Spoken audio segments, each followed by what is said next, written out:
Hello दोस्तों, मैं संजीव और आज हम करने वाले हैं मौर्य साम्राज्य का टॉप 25 एमसीक्यूज़।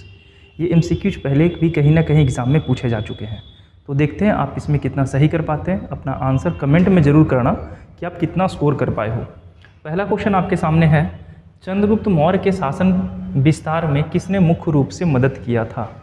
मौर्य साम्राज्य आप लोग पढ़े होंगे। मौर्य साम्राज्य के विस्तार में सबसे बड़ा योगदान किनका था? बिल्कुल सही, चाणक्य का था।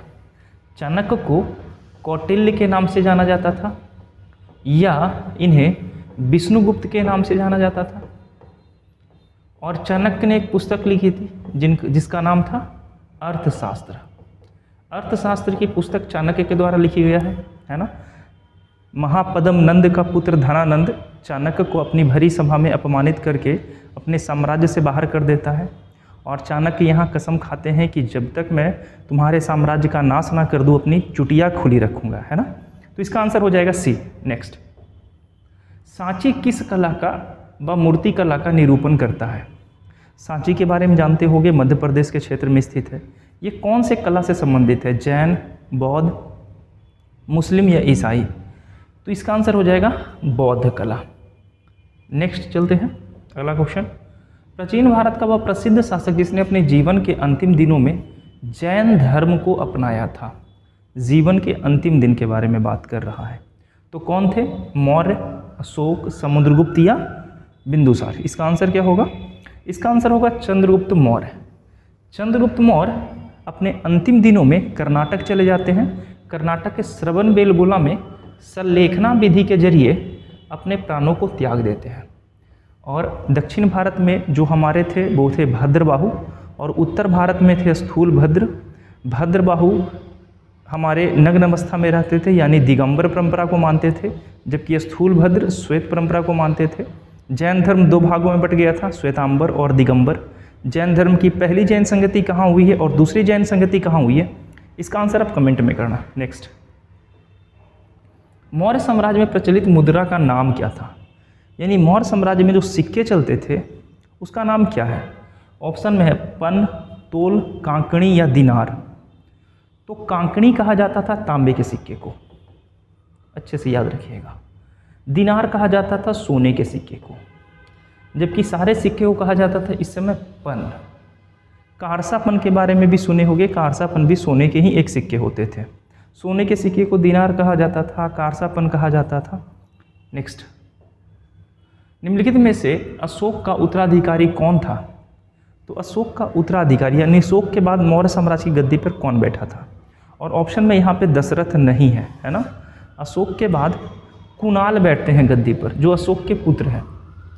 चूँकि कुणाल योग्य नहीं था इसलिए कुणाल को गद्दी से हटाकर दशरथ, अशोक के जो पौत्र हैं, वो मौर्य साम्राज्य की गद्दी पर बैठते हैं और बराबर की गुफा में अपना आजीविकों के रहने के लिए गुफाओं का निर्माण करते हैं। नेक्स्ट, मुद्रा राक्षस के लेखक कौन है? बहुत बार एग्जाम में ये पूछा जा चुका है। कौन है? विशाखदत्त। मुद्रा राक्षस के लेखक विशाखदत्त हैं। नेक्स्ट, विशाखदत्त के प्राचीन भारतीय नाटक मुद्रा राक्षस की विषय वस्तु क्या थी? यानी मुद्रा राक्षस में किस चीज़ के बारे में जिक्र किया गया है? प्राचीन हिंदू जनश्रुति के देवताओं और राक्षसों के बीच संघर्ष के बारे में, एक आर्य राजकुमार और एक कबीलाई महिला की प्रेम कथा के बारे में, दो आर्य कबीलों के बीच सत्ता के संघर्ष की कथा के बारे में, या चंद्रगुप्त मौर्य के समय में राज दरबार की दुर्भिसिंधिया के बारे में? तो इसका आंसर क्या होगा? इसका आंसर होगा डी। हम मौर्य साम्राज्य पढ़ रहे हैं और मुद्रा राक्षस में मौर्य साम्राज्य के बारे में ही जिक्र किया गया है। अगला क्वेश्चन चलते हैं, मालवा, गुजरात एवं महाराष्ट्र किस शासक ने पहली बार जीता था? ऑप्शन है हर्ष, स्कंदगुप्त, विक्रमादित्य या चंद्रगुप्त। तो इसका आंसर क्या हो जाएगा? इसका आंसर होगा चंद्रगुप्त मौर्य। हाँ, अगर यहाँ पे अशोक दिया रहता और बिंदुसार दिया हुआ रहता तो शायद आप कंफ्यूज हो सकते थे, शायद कुछ लोग अशोक आंसर ले सकते थे, लेकिन मालवा को सबसे पहले जीता था चंद्रगुप्त मौर्य ने। नेक्स्ट, किसने सहिष्णुता, उदारता और करुणा के त्रिविध आधार पर राजवंश की स्थापना की थी? वो कौन सा शासक था? ऑप्शन में है अशोक, अकबर, रंजीत सिंह और शिवाजी। तो आंसर हो जाएगा अशोक, क्योंकि हम चंद्रगुप्त मौर्य डायनेस्टी पढ़ रहे हैं, तो आंसर होगा हमारा अशोक। अशोक ने ऐसा किया था। 13वें शिलालेख में अशोक कलिंग युद्ध के बारे में जिक्र करते हैं और यहाँ पे इन्होंने कहा है कि भेरी घोष को छोड़कर मैंने धम्म घोष अपना लिया, है ना। अशोक को उपगुप्त ने बौद्ध धर्म की दीक्षा दी थी, है ना। आगे चलते हैं। और ये महायान शाखा के संपोषक थे। महायान शाखा यानी जो मूर्ति पूजा करते हैं। निम्नलिखित किस शासक में अशोक के शिलालेख नहीं है? कौन सा ऐसा शहर है जहां अशोक का शिलालेख नहीं है? ऑप्शन है गिरनार, कंधार, पाटलिपुत्र या टोपरा। इसका आंसर क्या होगा? इसका आंसर होने वाला है पाटलिपुत्र। पाटलिपुत्र में अशोक के एक भी शिलालेख प्राप्त नहीं हुए हैं। नेक्स्ट, अगर हम शिलालेख के बारे में बात करें तो 14 दीर्घ शिलालेख थे जो 8 अलग अलग जगहों से प्राप्त किए गए थे। पहला धौली यानी उड़ीसा से प्राप्त किया गया था। शहबाजगढ़ी पाकिस्तान से प्राप्त किया गया था, जबकि मानसेहरा भी पाकिस्तान से प्राप्त किया गया था। कालसी का बात करें तो ये उत्तराखंड से, जौगढ़ का बात करें तो उड़ीसा, सोपरा महाराष्ट्र, एरागुडी आंध्र प्रदेश और गिरनार काठियावाड़ से। तो ये 14 जो शिलालेख हैं, दीर्घ शिलालेख, वो भारत के विभिन्न 8 क्षेत्रों से प्राप्त किए गए हैं। भारत के अलावा पाकिस्तान से भी 2 प्राप्त किए गए हैं, एक तो ये हैं और दूसरा हमारा ये, यानी कि शहबाजगढ़ी और मानसेहरा का अभिलेख अशोक का पाकिस्तान से प्राप्त किया गया है। नेक्स्ट,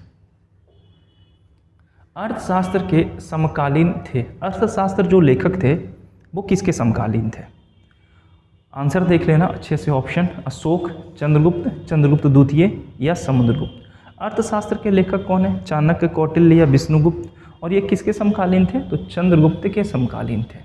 नेक्स्ट, मौर्य काल में शिक्षा का सर्वाधिक प्रसिद्ध केंद्र कौन सा था?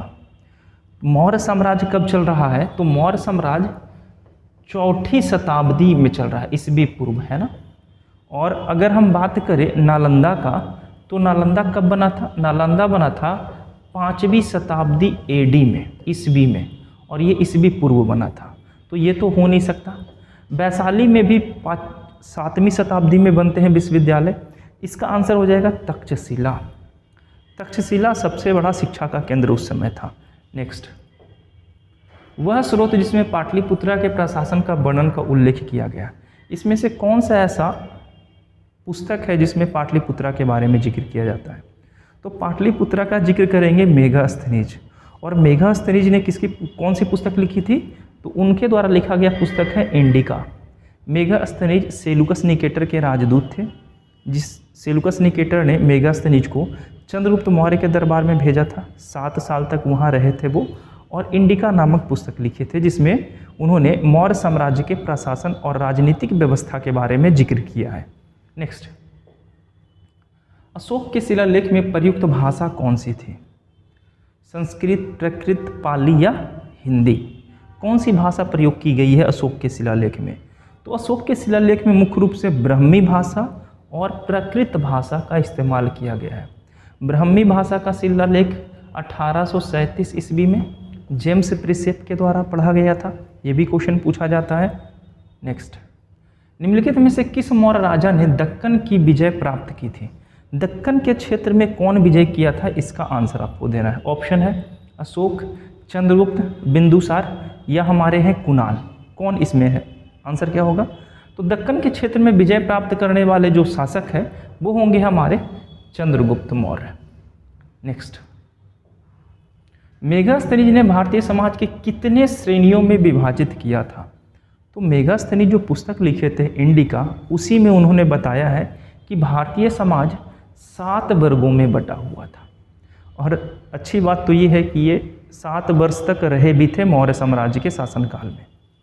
नेक्स्ट, कौटिल्य के अर्थशास्त्र में किस पहलू पर प्रकाश डाला गया है? कभी इंडिका के बारे में पूछा जाता है कि इंडिका में क्या लिखा गया है। यहाँ आपसे अर्थशास्त्र के बारे में पूछा जा रहा है। अर्थशास्त्र के लेखक चाणक्य, कौटिल्य या विष्णुगुप्त, एक ही नाम है ये, है ना, जो चंद्रगुप्त मौर्य के राज्य प्रसाद या राज्य विस्तार में योगदान दिए थे। इसमें क्या लिखा गया था? तो इसमें राजनीतिक नीतियों के बारे में जिक्र किया गया है, मौर्य साम्राज्य के राजनीतिक नीतियों के बारे में। नेक्स्ट, निम्नलिखित में से कौन सा क्षेत्र अशोक के साम्राज्य में सम्मिलित नहीं था? कौन सा ऐसा क्षेत्र है जो अशोक अपने साम्राज्य में नहीं मिलाया था? तो ये क्षेत्र होगा हमारा श्रीलंका। श्रीलंका में प्रचार प्रसार बौद्ध धर्म के प्रचार प्रसार करने के लिए अशोक ने अपनी पुत्री संघमित्रा को भेजा था। और संघमित्रा के साथ कौन गए थे, इसका आंसर आप हमें कमेंट में करना। नेक्स्ट, पाटलिपुत्र को किस शासक ने सर्वप्रथम अपनी राजधानी बनाई थी? चंद्रगुप्त मौर्य, अशोक, चंद्रगुप्त विक्रमादित्य या कनिष्क? तो कनिष्क तो बाद में आएंगे ना, कनिष्क तो बाद में आएंगे। कनिष्क कुषाण वंश के शासक है ना। चंद्रगुप्त विक्रमादित्य तो गुप्ता डायनेस्टी के हैं, है ना। अब बचा चंद्रगुप्त मौर्य और अशोक, तो आंसर क्या हो जाएगा? आंसर होगा चंद्रगुप्त मौर्य। मौर्य ने सबसे पहले पाटलिपुत्र को, ऐसे अगर देखा जाए तो पाटलिपुत्र को सबसे पहले अपनी राजधानी कौन बनाएंगे? उदयन, मगध के हर्यक वंश के शासक है, अजातशत्रु के पुत्र, लेकिन ऑप्शन के अनुसार हम लोग लेंगे चंद्रगुप्त मौर्य। नेक्स्ट, पाटलिपुत्र में स्थित चंद्रगुप्त मौर्य का महल मुख्यतः किस चीज़ की बनी थी? तो चंद्रगुप्त मौर्य का पाटलिपुत्र में एक राजप्रसाद मिला है 84 खंभों वाला। वो खंभे जो हैं वो एकास्मक हैं और ये पत्थर के बने हुए हैं, 84 खंभे हैं और एक ही पत्थर से काट कर इसे बनाया गया है। काफ़ी चिकना पॉलिशदार है, जैसे आप राजगीर के सोन भंडार में देखते हो चमक, वैसी ही चमक इस पे मिलती है। तो इसके जो छत थे और इसका जो फर्श था ये लकड़ी का बना हुआ था। और इसके बारे में बीपीएससी मेंस में क्वेश्चन अच्छे से पूछता है, मौर्य कला के बारे में क्वेश्चन पूछता है। तो पाटलिपुत्र में से जो मिला है कुम्हरार के क्षेत्र से, इसके बारे में जिक्र करना होता है। नेक्स्ट क्वेश्चन, बराबर की गुफाओं का उपयोग किसने आश्रय गृह के रूप में किया था? तो बराबर की गुफाओं का निर्माण सबसे पहले किसने करवाया था? अशोक और उसके पौत्र दशरथ ने करवाया था। किसके लिए करवाया था? तो आजीवकों के रहने के लिए। आजीवक यानी किसे? बौद्ध भिक्षु जो होते हैं उन्हें आजीवक कहा जाता था, इसे याद रखिएगा। नेक्स्ट, किसने पाटलिपुत्र को पोलीब्रोथा कहा है? ऑप्शन है मेगास्थनीज, स्ट्रैबो, प्लूटार्क या एरियन। तो इसका आंसर होगा मेगास्थनीज। मेगास्थनीज ने ही अपनी पुस्तक इंडिका में पाटलिपुत्र को पोलीब्रोथा के नाम से इंगित किया है। नेक्स्ट, मौर्य काल में एग्रोनोमाई किसे कहा जाता था? एग्रोनोमाई क्या था? भवन निर्माण अधिकारी, सड़क निर्माण अधिकारी, कृषि विभाग अधिकारी या माप तौल के अधिकारी? तो एग्रोनोमाई मतलब होता था सड़क निर्माण अधिकारी। कृषि, एग्री को समझकर कृषि मत मार दीजिएगा, ठीक है ना। भवन निर्माण सड़क निर्माण अधिकारी को एग्रोनोमाई कहा जाता था। नेक्स्ट, मौर्य काल में गुप्तचरों को क्या कहा जाता था? सबसे इजी क्वेश्चन है। मौर्य काल में गुप्तचरों को गूढ़ पुरुष कहा जाता था। और मौर्य काल में गुप्तचर दो प्रकार के होते थे, एक को कहा जाता था संस्था और एक को कहा जाता था संचार।